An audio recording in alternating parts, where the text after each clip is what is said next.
BJP ನಾಯಕರು ಲೇವಡಿ ಮಾಡ್ತಾ ಇದ್ದಾರೆ ನೋಡಿ. ಬಿಜೆಪಿ ಅವರಿಗೆ ಕಾಮನ್ ಸೆನ್ಸ್ ಇದ್ರೆ ನಾನು ಹೇಳೋದು ಅರ್ಥ ಆಗುತ್ತೆ.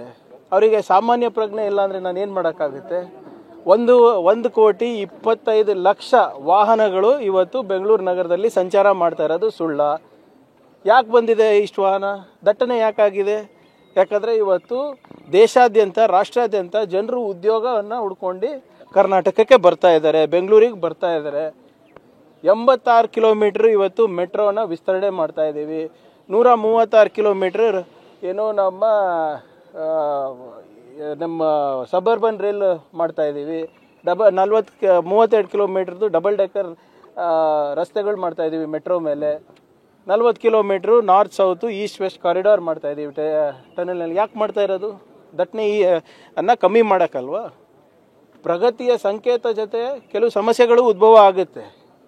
ಅದು ವಸತಿದಿರ್ಬೋದು, ಸಾರಿಗೆದಿರ್ಬೋದು, ದಟ್ಟಣೆದಿರ್ಬೋದು, ಪಾಪ್ಯುಲೇಷನ್ ಇರ್ಬೋದು. ಇವೆಲ್ಲನೂ ಸಮಸ್ಯೆ. ಇದು ಪ್ರಗತಿ ಜೊತೆ ಇವೆಲ್ಲ ಸಮಸ್ಯೆ ಇರ್ತವೆ. ಈ ಸಮಸ್ಯೆಯನ್ನು ನಾವು ಆಲಿಸ್ಬಿಟ್ಟು ಅದಕ್ಕೆ ಪರಿಹಾರ ಕೊಡಬೇಕು. ಈಗ ಸಮಸ್ಯೆಯನ್ನು ಐಡೆಂಟಿಫೈ ಮಾಡೋದು ತಪ್ಪು, ಸಮಸ್ಯೆ ಇದೆ ಅಂತ ಹೇಳೋದು ತಪ್ಪು, ಅದಕ್ಕೆ ಪರಿಹಾರ ಕೊಡೋದು ತಪ್ಪು ಅಂತ BJP ಅವ್ರು ಗ್ರಹಿಸ್ತಾ ಇದ್ರೆ ಅದು ಅವ್ರ ವಿವೇಚನೆಗೆ ಬಿಡ್ತೀನಿ ನಾನು ಅಷ್ಟೇ. ನಾನು ಹೇಳ್ದಂಗೆ ಅವರಿಗೆ ಸಾಮಾನ್ಯ ಪ್ರಜ್ಞೆ ಅನ್ನೋದು ಕಳ್ಕೊಂಡಿದ್ದಾರೆ. Is not traffic a problem in Bangalore? ಆಮೇಲೆ ಇದಕ್ಕೆ ಕಾರಣ ಏನು? ಬಂಡವಾಳ ಬರ್ತಾ ಇದೆ. We are number 2 in foreign direct investments. We are number 2 in job creation.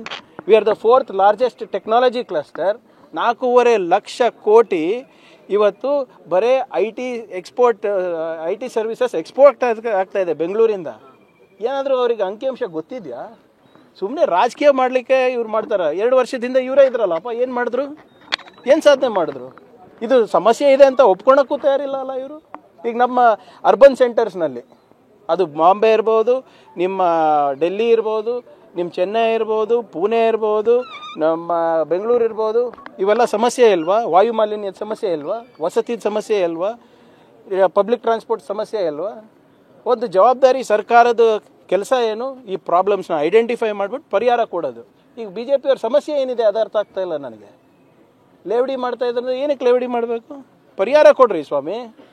ಕೇಂದ್ರ ಸರ್ಕಾರದಿಂದ ನಮ್ಗೆ ₹1 ಬರ್ತಾ ಇಲ್ಲ. ನಾವು ಇಷ್ಟೆಲ್ಲ ಲಕ್ಷಾಂತರ ಕೋಟಿ ರೂಪಾಯಿ ಕಳಿಸ್ತಾ ಇದ್ದೀವಿ. GSTನಲ್ಲಿ ಕಳಿಸ್ತಾ ಇದ್ರಿ, IT ನಲ್ಲಿ ಕಳಿಸ್ತಾ ಇದ್ದೀವಿ.